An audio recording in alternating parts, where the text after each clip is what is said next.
वो राजाओं के राजा प्रभु का प्रवेश धन्यवाद। आइए आपके सामने कौन के पति के बारे में बोलते जैसा कि वचन कह रहा हूँ कि आप लोग स्तुति करते हो।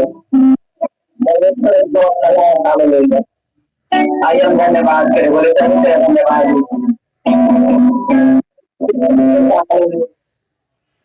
ओम राजाओं के राजा प्रभु का प्रवेश धन्यवाद। Hallelujah, hallelujah, hallelujah, hallelujah.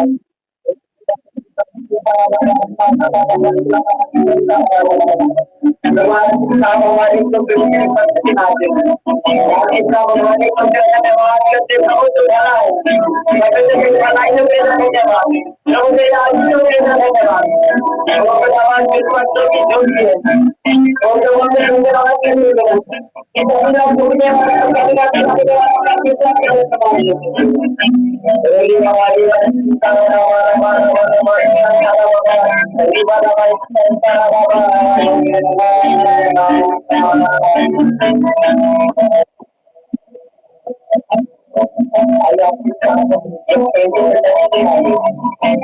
हमारे तो जहाँ भी चलते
आपके साथ सर्वेक्षण का उपस्थित आप किसी भी स्थिति किसी भी हालात में क्यों ना पड़े हो मेरे पर आइए आज के समय से ऑनलाइन माध्यम के आराधना के द्वारा अपने हाथ में कुछ स्वर्ग उठा कहे प्रभु मैं यहाँ हूँ। यदि किसी प्रकार कोई बंधन आपके जीवन में है, यदि किसी प्रकार कोई बीमारी आपके जीवन में, यदि किसी प्रकार की समस्या आपके जीवन में, यदि किसी प्रकार की असफलता होकर आप गुजर रहे मेरे प्रभु जी प्रभु मैं यहाँ हूँ, मुझ पर अनुग्रह कर प्रभु मैं यहाँ हूँ, मुझ पर अनुग्रह कर बोले प्रभु मुझ पर दया कर। हालेलुया प्रभु मैं यहाँ हूँ। हाँ यीशु मसीह मैं यहाँ हूँ। देख प्रभु मैं यहाँ से निकल नहीं पा रहा पिता, मेरी सहायता कर। मेरे जो जब पता सूख रहा था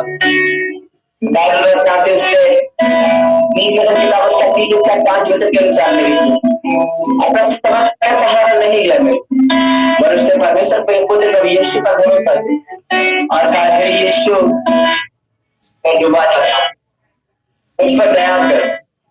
आज अगर हम किसी परिस्थिति में क्यों ना हो गए अपने हाथ को उठा स्वर्ग और क्या प्रभु मैं यहाँ हूँ, क्या कर दया कर। तो मेरे घर, मेरे परिवार प्रभु, मेरे बच्चों प्रभु, पिता परमेश्वर मेरे जॉब, मेरे एजुकेशन प्रभु चीजें मैं आगे बढ़ना चाहता हूँ, मैं आशीषित होना चाहता हूँ। Hallelujah thank you Jesus. आत्मा थैंक यू जीसस करके प्रताप को धन्यवाद। आज की संगीत में जुड़े हमारे के लिए धन्यवाद। तो बाकी जब गीत करते मैं यीशु मसीह आमीन हालेलुया। आइए हम एक गीत गाएंगे और उसके साथ हम लोग परमेश्वर के नाम की महिमा करेंगे और उसके साथ हम लोग परमेश्वर को महिमा। चलिए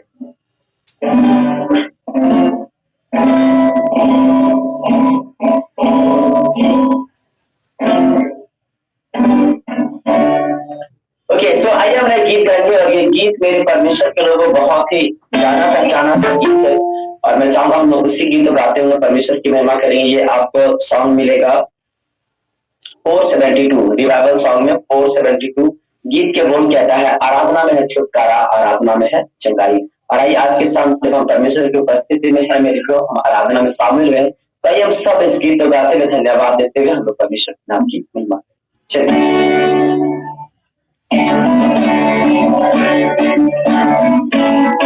आइए ताली बजाते एक साथ आराधना करें।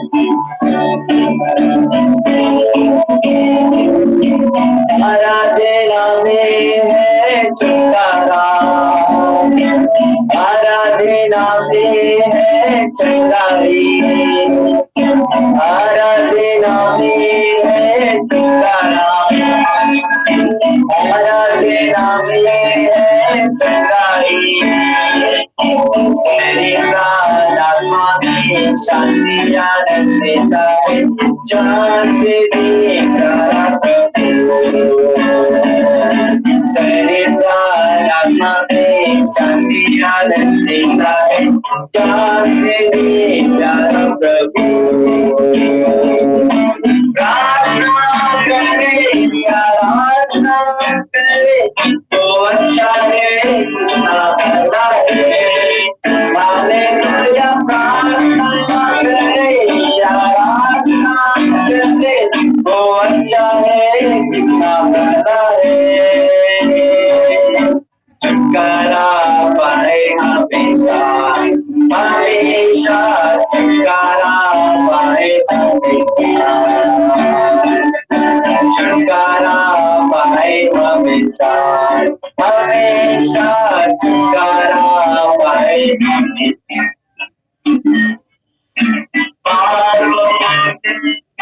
मिलेगा पाओगे मांगोगे मिलेगा, ढूंढोगे तुम्हें पाओगे।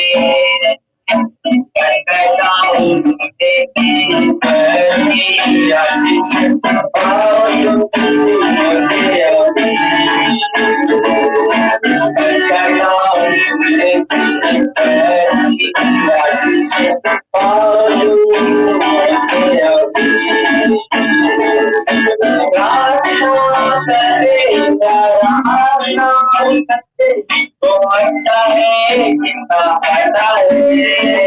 हालेलुया प्रार्थना करे आराधना करे, वो अच्छा है कितना फायदा है। गाना गाए हमेशा, गाना गाए हमेशा, गाना गाए हमेशा, हमेशा गाना गाए हमेशा। प्रार्थना करो निरंतर, प्रार्थना करो विश्वासी, प्रार्थना करो निरंतर, प्रार्थना करो विश्वासी, कभी शक्ति प्रार्थना भारत की प्रार्थना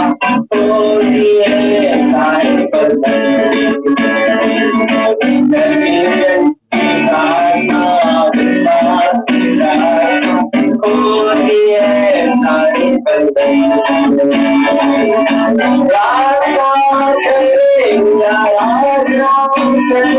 वो अच्छा है कितना भला है। हालेलुया प्रार्थना करे आराधना करे, वो अच्छा है कितना भला है।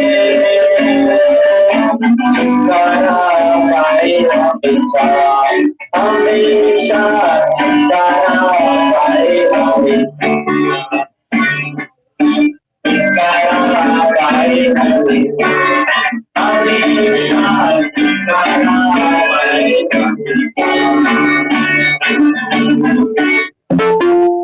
हालेलुया।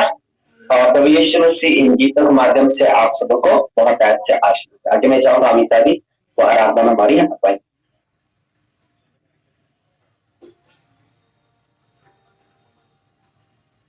उन्हें आशीष देते हैं और इस प्रार्थना को मांगते हैं यीशु मसीह के नाम से। हुए हैं ताकि हम लोग परमेश्वर के वचन से आशीष को पा सके, प्रभु के वचन से सीख सके। तो आज की शाम मैं एक टॉपिक आप लोगों के संग लेकर आई हूँ जो कि बहुत ही साधारण सा टॉपिक है और उस टॉपिक के थ्रू परमेश्वर कुछ बातों को प्रभु ने मुझे मेरे मन में डाला है। उस बात को मैं आज आप लोगों के संग शेयर करूंगी। मेरी आवाज आ रही है आप लोग सबको?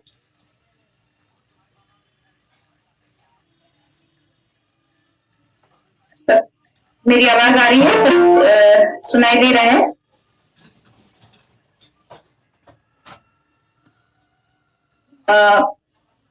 मेरे मन में प्रभु ने एक जो विषय डाला है वो है हमारे जीवन में चुनाव के विषय में। ठीक है, चुनाव के विषय में। और हम देखते हैं कि बाइबल हमें दो प्रकार के फाटक और दो प्रकार के मार्ग के बारे में बताता है और हमें उसमें से एक को चुनने के लिए कहा जाता है। ये बहुत ही कॉमन वचन है जो कई बार हम लोगों ने सुना है, लेकिन उस वचन को एक बार फिर से हम लोग आज की शाम मनन करेंगे क्योंकि प्रभु ने उसमें से कुछ जो आशीष मुझे दी है, मैं चाहती हूँ कि मैं आप लोगों के संग उस आशीष को आज यहाँ पे शेयर करूं। तो आज हम लोग बात करेंगे उस फाटक और मार्ग के बारे में जिसके बारे में खुद यीशु मसीह ही हमें बताते हैं। ठीक है, जो हमें मिलता है मत्ती रचित सुसमाचार में और उसका 7वां अध्याय और उसके 13 और 14 वर्ष को 13 और 14 वचन। मत्ती 7 और उसका 13 और 14।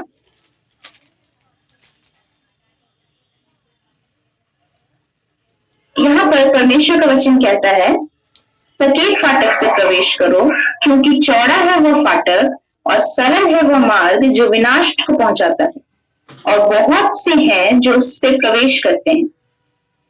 14वां पद, क्योंकि सकेत है वह फाटक और कठिन है वह मार्ग जो जीवन को पहुंचाता है और थोड़े हैं जो उसे पाते हैं। हालेलुया। यहाँ पर हम देखते हैं कि वचन हम लोगों को दो फाटक के बारे में और दो मार्ग के बारे में प्रभु यीशु मसीह बात कर रहे हैं। सबसे पहला प्रभु जिस फाटक के बारे में बात कर रहे हैं वो है चौड़ा फाटक। ठीक है, चौड़ा फाटक।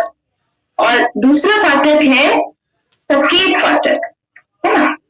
हम लोग हिंदी में अच्छी तरह से समझ सकते हैं कि चौड़ा मतलब कि जिसमें ज्यादा जगह हो और जिससे आना जाना, फाटक जो दरवाजा जो द्वार होता है जिससे आना जाना बहुत ही आसानी से हो सके, चौड़ा है क्योंकि उसमें जगह ज्यादा है ना। और दूसरा लिखा है सकेत फाटक, है ना। सकेत फाटक में का मतलब है कि बहुत नैरो, इंग्लिश में उसको बोलते हैं बहुत, मतलब इट्स नैरो गेट, ठीक है।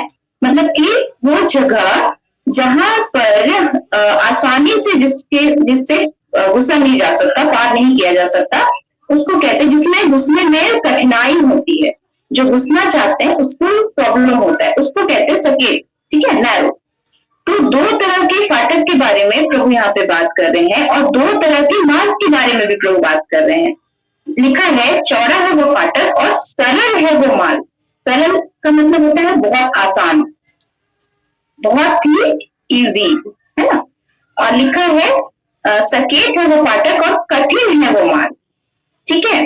तो जो चौड़ा फाटक है उसका मार्ग कैसा है, सरल है, ठीक है। हम बहुत ही सिंपल वचन है ये, लेकिन इस वचन के थ्रू बहुत ही एक बहुत ही अच्छी बात प्रभु ने मुझे सिखाई है, वो मैं आज आप लोगों के संग शेयर करना चाहती हूँ।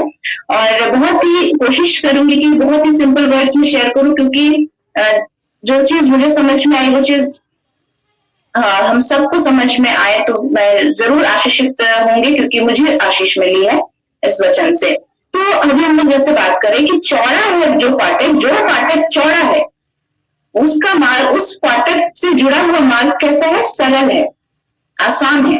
और जो फाटक सकेत है, उस फाटक से जुड़ा हुआ मार्ग कैसा है, कठिन है, ठीक है। तो बाइबल बताती है चौड़ा है वो फाटक और सरल है वो मार्ग, लेकिन वो कहां पहुंचाता है, जो विनाश को पहुंचाता है।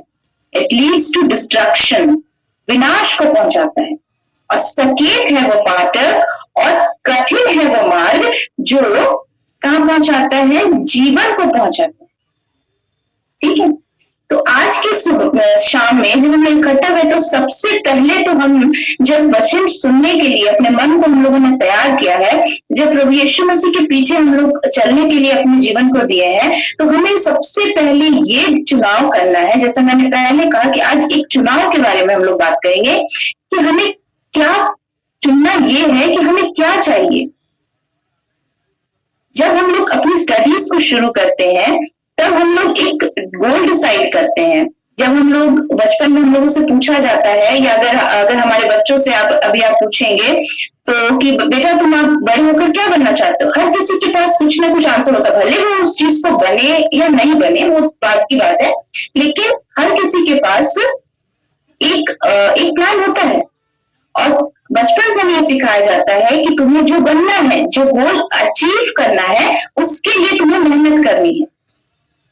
हम बच्चों को जब स्कूल में डालते हैं तभी से हम इस चीज को सिखाते हैं कि अगर तुम्हें डॉक्टर बनना है बेटा तो तुम्हें बहुत मेहनत करनी पड़ेगी, तुम्हें अच्छे मार्क्स लाने पड़ेंगे, तुम्हें सब चीजों को अच्छे से समझना पड़ेगा, तुम्हें अच्छे से पढ़ाई करनी पड़ेगी, तभी तुम बहुत मेहनत करोगे, तब तुम आने वाले 10-15 साल 20 साल के बाद में तुम डॉक्टर बन पाओगे।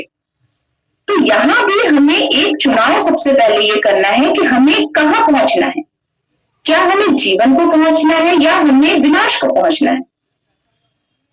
ये चुनाव सबसे पहले हम लोगों को करना है और ये हम ही कर सकते हैं हमारे जीवन के लिए। हमारे जीवन के लिए ये चुनाव कोई दूसरा व्यक्ति नहीं कर सकता, चाहे फिर वो हमारे पेरेंट्स हो, हमारे हस्बैंड हो, या हमारे बच्चे हो, या हमारे परिवार का कोई भी सदस्य हो। हमारे जीवन के लिए ये चुनाव हम खुद ही कर सकते हैं, ठीक है। तो आज की शाम जब हम लोग यहाँ इकट्ठे हैं तो हम लोग इस बात को समझेंगे कि जब हमने इस चुनाव को कर लिया, और कोई भी व्यक्ति विनाश नहीं चाहता, जहां तक मेरी समझ है कि हम में से कोई भी विनाश नहीं चाहता। अगर आप जो प्रभु को नहीं जानते उनसे भी आप पूछोगे कि आपको जीवन चाहिए या विनाश चाहिए, तो कोई दुनिया का कोई व्यक्ति ऐसा नहीं होगा जो बोलेगा मुझे विनाश चाहिए, जो मुझे बुरा चाहेगा अपने लिए। हर कोई चाहेगा जीवन, हर कोई चाहेगा आशीष, है ना। लेकिन अगर हमारा गोल वो है तो हमारा मार्ग भी वैसा होना चाहिए, प्रभु कह रहे हैं। है ना।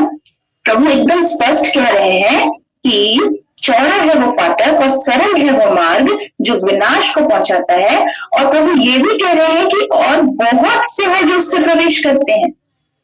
क्यों? क्योंकि वो जानते नहीं है, क्योंकि उन्होंने चुनाव नहीं किया, सही निर्णय लेने का उन्हें या तो मौका नहीं मिला, जानकारी नहीं है, या तो फिर मौका मिलने के बाद भी उन्होंने गलत डिसीजन लिया। हम गोल तो रखते हैं कि हम जीवन चाहते हैं, लेकिन हम मार्ग और फाटक कौन सा चुनते हैं, ये डिसाइड करेगा कि हम कहाँ पहुंचते हैं। ठीक है, आज हम लोग थोड़ा सा इस फाटक और इस मार्ग के बारे में बात करेंगे, और फिर हम लोग जीवन के बारे में बात करेंगे। तो सबसे पहली चीज कि चौड़ा फाटक और सरल मार्ग का अर्थ क्या है।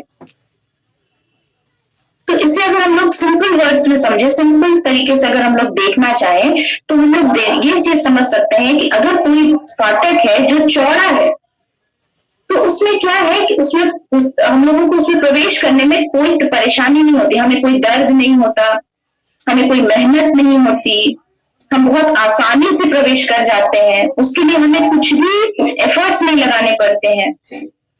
और यही सरल मार्ग के बारे में भी है।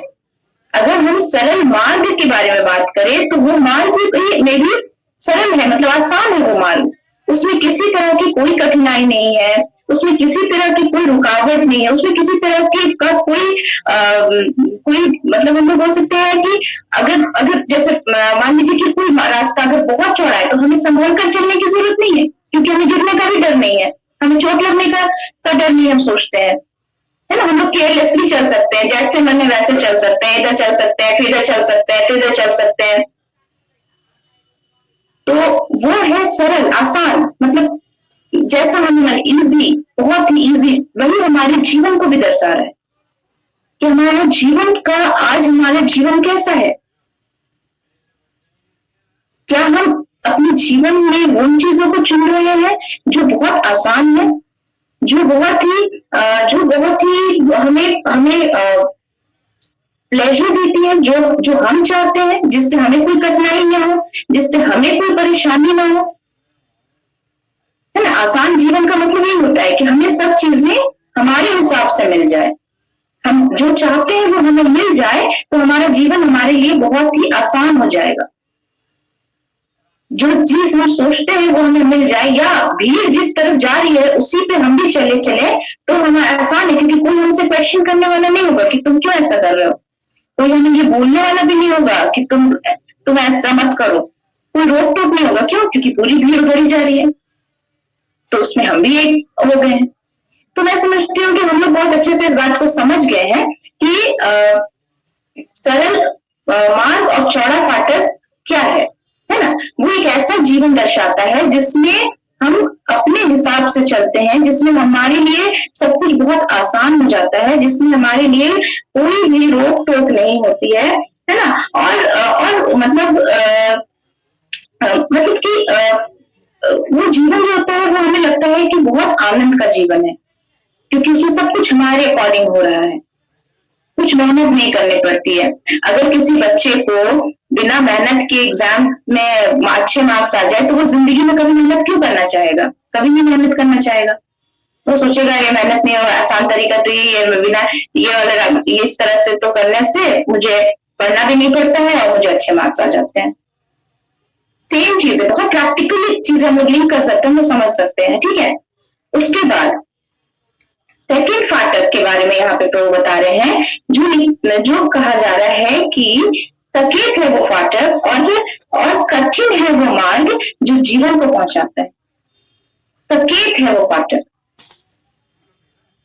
कि सकेत है फाटक मतलब कि उसमें से प्रवेश करना कठिन है। हो सकता है कि जब हम उसमें से प्रवेश करते हैं तो हमें ऐसे टेढ़ा होकर ऐसे करके प्रवेश करना पड़े, या सर को ऐसे झुका के प्रवेश करना पड़े, या हमें हम लोग समझ सकते हैं ना, अगर कोई दरवाजा बहुत ही नैरो है, बहुत ही सकरा है, तो उसमें से हमें अंदर प्रवेश करने के लिए हमें मेहनत लगेगी। उसमें हमें हो सकता है कि उसमें प्रवेश करने के समय हमें चोट भी लग जाए, हो सकता है उसमें प्रवेश करने के समय हमें कठिनाई हो, हमें दर्द हो सकता है कि सकेत फाटक से हम से हम तुरंत अंदर आराम से प्रवेश कर जाए, हमें 30 सेकंड भी ना लगे, लेकिन जो साकेत फाटक है उससे प्रवेश करने में हो सकता है कि हमें ऐसे टेढ़ा मेढ़ा होकर एडजस्ट करके निकलने में 5 मिनट लग जाए। तो और आगे लिखा कठिन है वो मार्ग, मतलब उस मार्ग में पत्थर हो सकते हैं। कठिन मार्ग कौन सा होता है हम लोग सब जानते हैं, अभी हम लोग देखते रोड में देखते हैं जहां पर एकदम फ्लाईओवर्स बने हुए हैं, रिंग रोड है जैसे रांची में फ्लाईओवर्स है जहां पर, वहां बहुत आराम है, आराम से गाड़ियां चलती हैं एकदम बिना किसी तरह का कोई भी परेशानी। लेकिन वैसे जगह में चले जाइए जहाँ गली है, जहाँ पथरीला रोड है, वो कठिन हो जाता है ना गाड़ी चलाने में या खुद भी पैदल चलने में भी। अगर कोई बोले कि एकदम कोई खबर रास्ते पर पैदल चलो आधा घंटा, कठिनाई होगी हमें। लेकिन बाइबल बताती है, प्रभु यीशु मसीह बता रहे हैं कि सकरा है वो मार्ग और कठिन सकरा है वो फाटक और कठिन है वो मार्ग जो जीवन को पहुंचाता है। तो आज की शाम हम लोगों को इस बात को सोचने की जरूरत है कि हमारा गोल क्या है, और अगर हमारा गोल जीवन है तो हमने मार्ग कौन सा लिया है ना। अगर हमारा गोल जीवन है तो हमने मार्ग कौन सा लिया है। अब आप कहेंगे कि मार्ग लेने की क्या बात है, हम लोग तो क्रिश्चियन हैं, हम लोग चर्च जाते हैं, हम लोग जो भी वर्शिप अटेंड करते हैं, मीटिंग्स अटेंड करते हैं। But my friends, this is not important, ये बहुत आवश्यक नहीं है, ये बहुत महत्वपूर्ण नहीं है, और ये बहुत इनफ नहीं है, मतलब ये काफी नहीं है ना। यहाँ पर हमने ये चीजों को समझना है कि चुनाव जब हमें करना है तो हमें प्रतिदिन के जीवन में चुनाव करना पड़ता है। प्रतिदिन के जीवन में हमें ये डिसाइड करना है। फॉर एग्जाम्पल, जब हम लोग सोते हैं, हमें जब सुबह उठते हैं, सो करके सुबह में हमें सुबह उठ करके प्रार्थना करनी चाहिए। बाइबल हमें इस बात को सिखाती है कि प्रभु यीशु मसीह भोर को उठकर प्रार्थना करता था, लेकिन हमें सुबह उठने में बहुत मुश्किल लगता है। तो हम कौन सा मार्ग चलते हैं?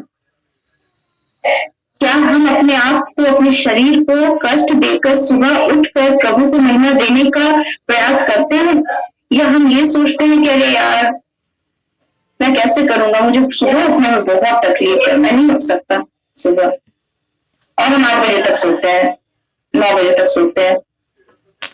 तो ये वो चुनाव है, हम लोग प्रतिदिन के जीवन में चुनाव करते हैं। हम लोग प्रतिदिन के जीवन में उस मार्ग को डिसाइड करते हैं कि हम किधर जाएंगे। ऐसा नहीं है कि हमने जिस दिन प्रभु यीशु मसीह को चुन लिया अपना उद्धारकर्ता के रूप में तो हमारे लिए सब कुछ तय हो गया और अब हमारे आगे कुछ भी नहीं, मतलब हमें और कुछ नहीं। हमें एवरीडे हमें वो मार्ग चुनना पड़ता है, एवरीडे हमें उस मार्ग को डिसाइड करना पड़ता है। और ये एक एग्जाम्पल मैंने दिया, ऐसे हजारों एग्जाम्पल है। जब हम कॉलेज में एग्जाम लिखते हैं, अगर हम स्टूडेंट हैं और हमें कुछ नहीं आ रहा है तो हम क्या करते हैं? क्या हम अपने फ्रेंड से हेल्प लेने की कोशिश करते हैं, या हम परमेश्वर पर भरोसा रख के जितना हमें आता है हम उतना ही लिखते हैं? हमें चुनाव करने की जरूरत है, क्योंकि वहां पर भी अगर सब चीटिंग कर रहे हैं आपके अगल बगल, तो आपके भी मन में ये बात आएगी कि एक बार पूछ लेते हैं क्या होता है इससे। इससे कुछ नहीं होता, एक बार पूछ लेते, सभी तो हेल्प ले रहे हैं, मैं भी हेल्प ले लेती हूँ, है ना। लेकिन उस जगह में आप कौन सा मार्ग हम डिसाइड करते हैं, चुनते हैं? ये निर्णय लेता है कि आप जीवन चुन रहे हैं या विनाश को चुन रहे हैं। मुझे याद है, मैं बताती हूँ एक गवाही, मैं अपनी छोटी सी गवाही देती हूँ। जब मैं कॉलेज में थी और मेरा एग्जाम चल रहा था, ग्रेजुएशन के समय की बात मैं बता रही हूँ आप लोगों को। मैं कॉलेज में थी और मेरा एग्जाम चल रहा था और मेरा ऑनर्स पेपर था। और उस दिन क्या हुआ कि जब मैंने क्वेश्चन देखा तो मुझे बहुत अच्छे से क्वेश्चन आ रहा था, मतलब मुझे लगा सब में बन जाएगा। लेकिन जब मैं बनाने लगी तो हमारे अकाउंट्स में एक बैलेंस शीट करके होता है, जो आप कॉमर्स के स्टूडेंट होंगे वो जानते होंगे, और बैलेंस शीट को दोनों तरफ टैली होना पड़ता है, मतलब जितना आपका वैल्यू इधर आया उतना ही दूसरी तरफ भी आना चाहिए। मेरा पैसा नहीं हो रहा था और 3200 का डिफरेंस आ रहा था। और जहाँ उस हॉल में, जब मैं प्रभु को मैंने नया नया ग्रहण किया था, उस समय मैं नया नया विश्वास में आई थी, और उस हॉल में, जिस हॉल में मैं बैठकर एग्जाम दे रही थी, उस हॉल में मुझे लगता है कि 99% लोग एक दूसरे से हेल्प ले रहे थे। और मेरे मन में भी, मैं प्रभु को जान चुकी थी, मैंने प्रभु यीशु मसीह को अपना उद्धारकर्ता ग्रहण कर लिया था, लेकिन फिर भी मेरे मन में ये बात शैतान ने डाली कि सब तो हेल्प ले रहे हैं, एक छोटा सा हेल्प है, तुम भी किसी से पूछ लो। और मेरे अंदर एक स्ट्रगल चलने लगा, प्रभु मैं क्या करूं, क्या करूं मैं भी नहीं हूँ, क्योंकि मार्क्स ज्यादा है इस क्वेश्चन के, बहुत 15 मार्क्स का या 12 मार्क्स का क्वेश्चन था वो।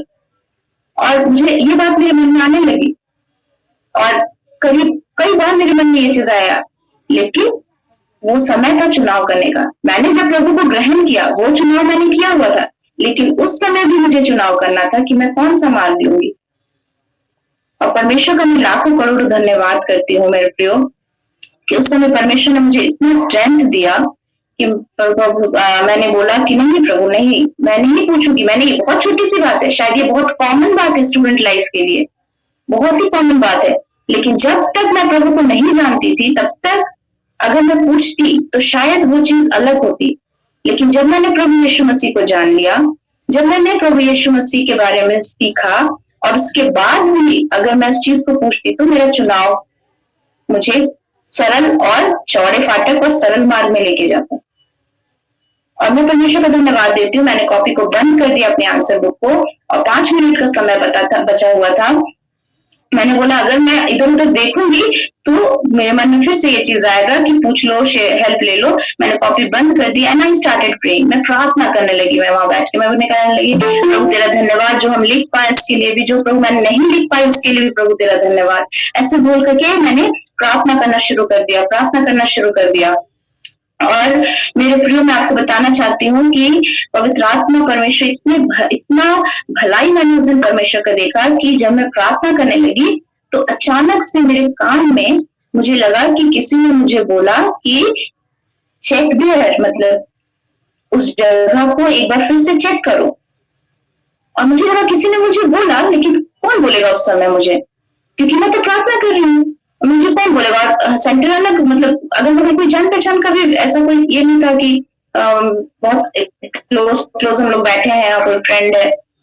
लेकिन मैंने अपने आप को खोला और उसके बाद मैंने जो, जैसे मेरे कान में जिस चीज की आवाज आई थी कि उस जगह को चेक करो, मैंने फट से उस जगह को निकाला और मैंने वहां चेक किया, और ठीक उसी अमाउंट का डिफरेंस जो आ रहा था, वही अमाउंट का एक ट्रांजैक्शन, अगर कोई कॉमर्स के स्टूडेंट होंगे तो वो समझेंगे कि एक ट्रांजैक्शन, एक अमाउंट वहां छूटा हुआ था जो मेरी नजर से छिपा हुआ था, जो मुझे नहीं दिख रहा था शायद उस समय तक, और मुझे वो दिखा और मैंने उसे डाला, जो मुझे जहां पे बैलेंस नहीं मैच हो रहा था वहां पे मैंने वो अमाउंट डाला और अमाउंट मैच हुआ और बेल बज गई।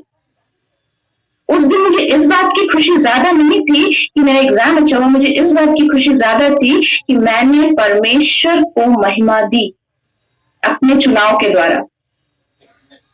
और ये मैं खुद से अपनी काबिलियत से नहीं कर सकती, ये परमेश्वर की उपस्थिति में जब हम रहते, परमेश्वर की संगति में जब हम रहते, प्रभु के वचन में जब हम पढ़ते, तो पवित्र आत्मा हमें ये सामर्थ्य देते हैं कि हम सही निर्णय लें, हम सही चुनाव को करें।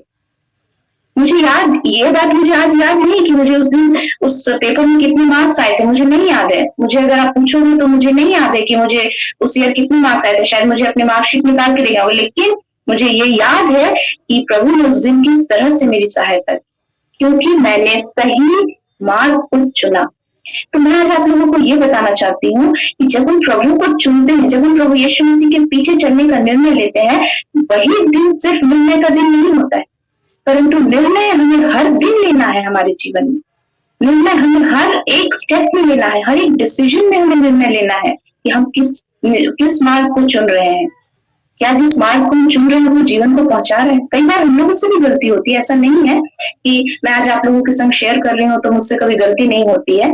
कई बार हम लोग भी, मुझसे भी गलती हो जाती है, मैं भी गलत निर्णय ले लेती हूँ, लेकिन हमें सीखना है। जब हम अभ्यास करेंगे, जब हम प्रभु में बने रहेंगे, जब हम संगति में बने रहेंगे, परमेश्वर के वचन में बने रहेंगे, तो प्रभु हमें ये हियाव देगा, प्रभु हमें ये सामर्थ्य देंगे परमेश्वर, कि हम उस चीज को अपने जीवन में बहुत अधिकारी से इस चीज को देख पाएंगे कि हम निर्णय लें और हम सही निर्णय लें, सही चुनाव करें।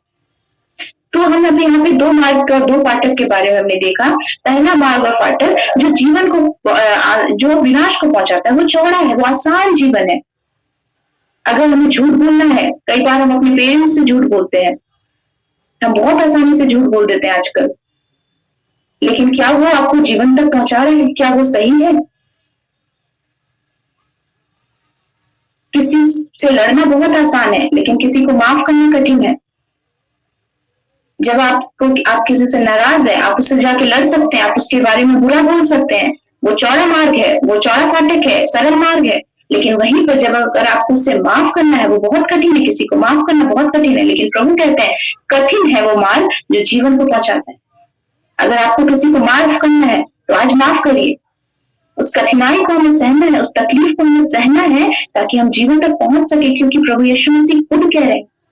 और मैं आज आगे आप लोगों को एक और चीज दिखाती हूँ। आइए मेरे साथ निकालिए यूहन्ना उसका 14 उसका 6वां वचन। अगर किसी को मिले तो वो पढ़ने में मेरी मदद कर सकते हैं। यूहन्ना उसका 14 और उसका 6वां वचन। जॉन चैप्टर 14 उसका वर्स 6। मार्ग और सत्य और जीवन मैं ही हूँ, बिना मेरे द्वारा कोई पिता के पास नहीं पहुंच सकता। देखिए, अभी हम लोग एक मार्ग के बारे में पढ़ रहे हैं जो सकेत है, जो कठिन है, जो मार्ग कठिन है। और प्रभु यीशु मसीह यहाँ कहते हैं कि मार्ग कौन है? प्रभु यीशु मसीह है। प्रभु कहते हैं मार्ग और सत्य और जीवन मैं हूँ। ठीक है। और एक वचन हम लोग देखेंगे जो हमें मिलता है यूहन्ना उसका 10, 7 और 9। यूहन्ना 10 का 7 में, 10 का 7,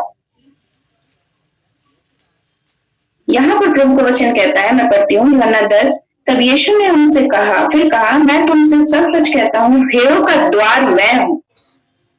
जितने मुझसे पहले आए वे सब चोर और डाकू हैं, परंतु भेड़ों ने उनकी ना सुनी। द्वार मैं हूँ। 9वां वचन कहता है द्वार मैं हूँ। यदि कोई मेरे द्वारा भीतर प्रवेश करे तो उद्धार पाएगा और भीतर बाहर आया जाया करेगा और चारा पाएगा। प्रभु कहते हैं 9वें वचन में द्वार मैं हूँ। आज मैं आपका ध्यान उस बात की ओर केंद्रित करना चाहती हूँ, जैसा कि अभी हमने वचन में पढ़ा कि सकेत है वो फाटक और कठिन है वो मार्ग जो जीवन को पहुंचाता है। और यहाँ प्रभु कह रहे हैं यूहन्ना 10 उसके 9वें वचन में द्वार मैं हूँ। तो वो सकेत फाटक कौन है? वो सकेत फाटक कौन है जो जीवन की ओर खुलता है?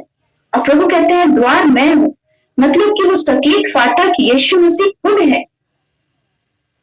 अगर आप लोग मेरी इस बात को समझ रहे होंगे, मुझे इस वचन से बहुत आशीष मिली। हम लोग इस वचन को बचपन से हम लोग सुनते आ रहे हैं कि चौड़ा है वो फाटक और सरल है वो मार्ग और कठिन है वो फाटक और सकेत है वो फाटक और कठिन है वो मार्ग जो जीवन को पहुंचाता है। ये वचन हमने कई बार सुना, लेकिन वो फाटक है कौन? वो सकेत फाटक है कौन? तो मेरे प्रिय वचन बतलाता है यूहन्ना 10 उसके 9वें वचन में कि प्रभु कहते हैं द्वार मैं हूँ। फाटक प्रभु यीशु मसीह है। वो सकेत फाटक, वो फाटक जो जीवन को पहुंचाता है, वो प्रभु यीशु मसीह खुद है। और फिर हमने भी पढ़ा यूहन्ना 14 और उसके 6वें वचन में, यहाँ पर प्रभु कहते हैं कि मार्ग सत्य और जीवन में हूँ। यहाँ प्रभु ये कह रहे हैं कि मार्ग भी प्रभु यीशु मसीह है। हमने देखा सकेत फाटक, फाटक भी प्रभु यीशु मसीह है। हम उस फाटक की बात कर रहे हैं जो जीवन को पहुंचाता है, सकेत फाटक और कठिन मार्ग।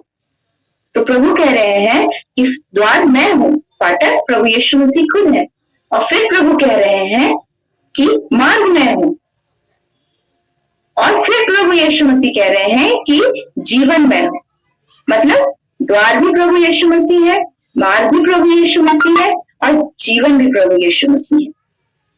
कितनी अच्छी बात है ना? अगर हम लोग इस बात को सोचेंगे तो हम इस बात को जानेंगे कि सब कुछ प्रभु यीशु मसीह ही है हमारे लिए। वो फाटक भी प्रभु यीशु मसीह है जिससे हमें प्रवेश करना है, वो मार्ग भी प्रभु यीशु मसीह है जिस पर हमें चलना है, और वो गोल, वो लक्ष्य, वो जीवन भी प्रभु यीशु मसीह है जहां हमें पहुंचना है।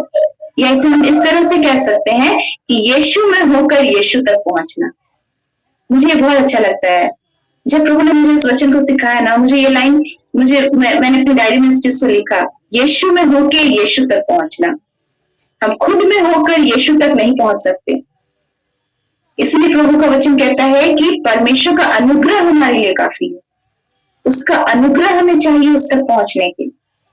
हम खुद में होकर, हम खुद को प्लीज करके, हम खुद को महिमा देकर प्रभु तक नहीं पहुंच सकते।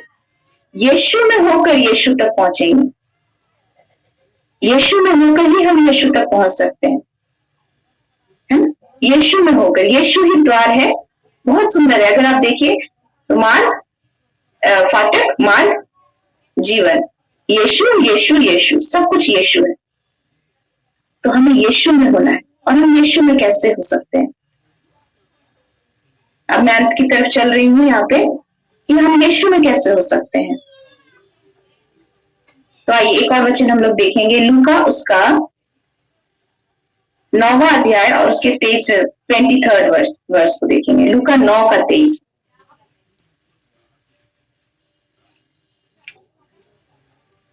मैं पढ़ती हूँ।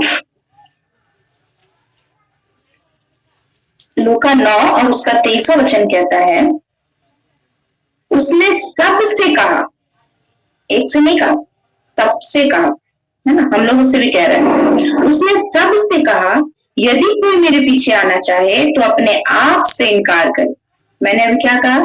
हम खुद में होकर यीशु तक नहीं पहुंच सकते, है ना? प्रभु का वचन कहता है, यदि कोई मेरे पीछे आना चाहे तो वो अपने आप से इनकार करे और प्रत्येक दिन अपना क्रूस उठाए। एक दिन नहीं, कि जब हमने प्रभु को ग्रहण किया था, आज से 5 साल पहले मैंने प्रभु को ग्रहण किया था, उस दिन मैंने अपना क्रूस उठाया था, मैंने अपनी गलतियों के लिए माफी मांगी थी, उस दिन मैंने अच्छे काम किए थे, उस दिन मैंने बाइबल पढ़ी थी, आज से 10 साल पहले नहीं।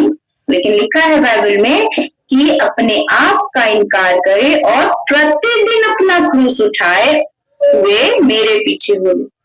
प्रतिदिन, एवरी डे।